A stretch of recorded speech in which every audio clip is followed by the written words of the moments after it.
And you're watching Rootstv Nigeria. This is Checkmate. Of the 20,000 candidates vying for different elective seats in the 2019 elections, less than 1/8 of that number are women. 3,090 women are vying for different seats in this election. Now, while this may be a wonderful thing in terms of the fact that this is the highest number of women so far in any Nigerian election, in comparison to 20,000, it is still a very low number considerably. Today on the show, we are talking about the reasons behind the low participation of women in elections in terms of vying for elective seats. And to have that conversation right here is Zainab Mohammed. She is running for House of Representatives Amak Buhari under the platform of the Allied People's Movement. Yes.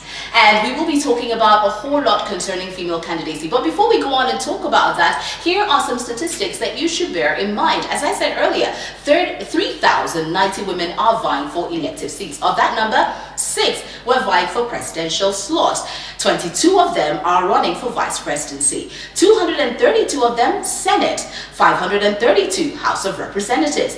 80 women are running for the seat of governors of different states in this country. 275 of them deputy governors. 1,872 state House of Assembly and 13 FCT chairmen are women. 29 of these women are running for the FCT vice chairman, and 29 women as well are running for FCT councillorship, making a total of 3,090. Hi, Zainab. Yes. Why do you think that women find it so difficult, even not so difficult, but are not so willing to come out and run for elective seats? They often wait for appointed seats or when they have to participate in party rallies, campaigning and all of that. Why is it taking women this long or this much to just get involved? Thank you so much for having me on the program. There are a couple of reasons why I think, in my own perspective, it's that way. First of all, women haven't been mentoring women. I see. So a lot of us that have decided to go into politics now are groping in the dark. You know, making mistakes along the line, learning from the mistakes, and then finding our feet and going ahead. And when you say, I'm sorry to cut you short, when you say women mentoring women, which set of women were you expecting to mentor your generation? Women that are in politics. The women that are occupying seats already in the Senate and in the House of Representatives, like that. They are not mentoring other women. They are not holding their hands and guiding them. I decided to go into politics out of necessity. You know, the need to want to help. And I've gone into it blindly. Totally so. I see. Yes. And I just ask questions and I'm learning, along the line. And then, of course, you have to look at finances. Politics in Nigeria is tied to money. If you don't have money, they'll tell you, you have no reason going into politics.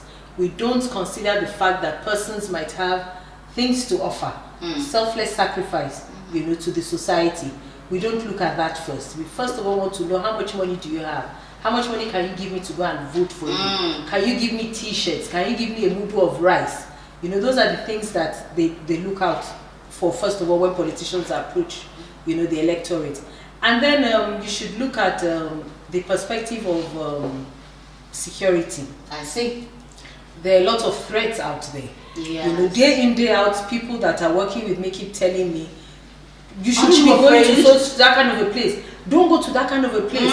You don't have any security following you. What time is it? Are you back home? Things like that. I was about to ask you, when I talk to a lot of women who are into politics in general, even just, party members, and I ask them questions about timing of a lot of meetings, because from what we hear, a lot of these meetings are held at ungodly hours, maybe times that, you're done from work and you have to go for party meetings. They're done maybe very late in the night. And most of these women, most of you are married with children, and a lot of them would say, these times don't suit us. It's just difficult to be in those meetings where decisions are made. So a lot of times women are excluded. How true is that?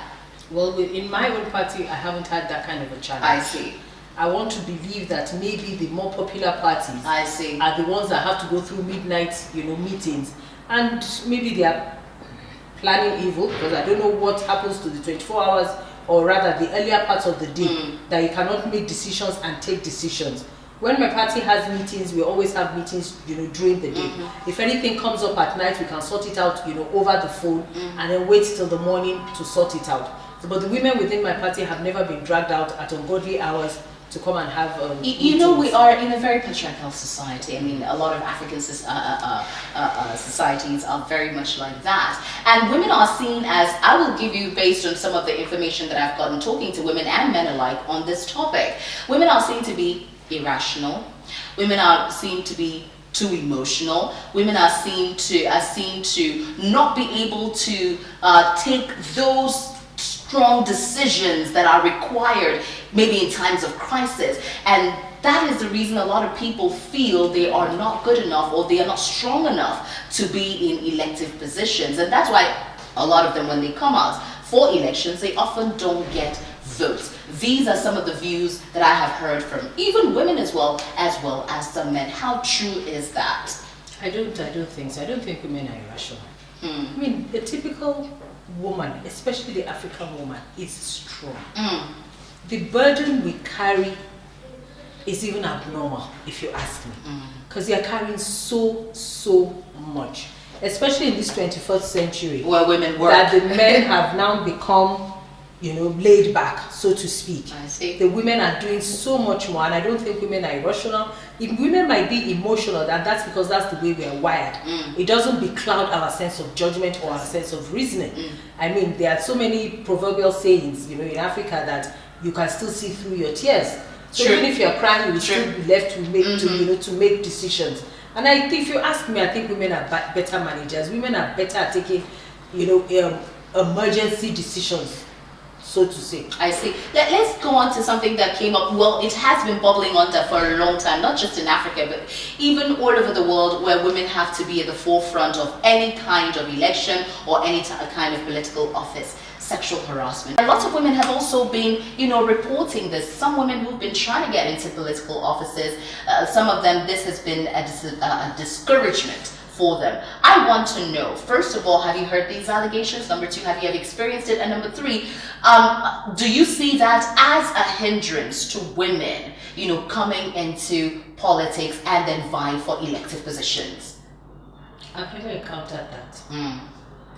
I heard, but I can't make a decision or a judgment, on that, since you haven't heard, from both ends of those, that are involved. I don't know what would have brought, about that. Well, she didn't name anybody in particular, though, but she said. Well, if somebody had asked me sexually and if I were going to speak, I would speak and completely, and I'll tell who it was, because I'm speaking because I want judgment or I want justice, so I would speak and I would mention who has been harassing me sexually. And then we shouldn't even place ourselves in compromising situations. When I say compromising situation, we should know our onions. We should be confident. We should be bold. We are not asking for a favor. It's our right. We have what we to offer. We can compete favorably with the men. The way the men were born is the same way the women were born. Interesting. They cried in the labor rooms before their mothers were discharged. It's the same way we also cried. We went to school with them. We sat side by side with men in classrooms. So why should there be segregation? The only difference here is just we're going to be looking at maybe our anatomy. It doesn't change what is in our heads. And if you ask me, I think politics now, especially in Nigeria, should start tilting towards the women now. Why? Women should encourage themselves, to come up and first things first, nobody's going to give you power. So you have to go and get it.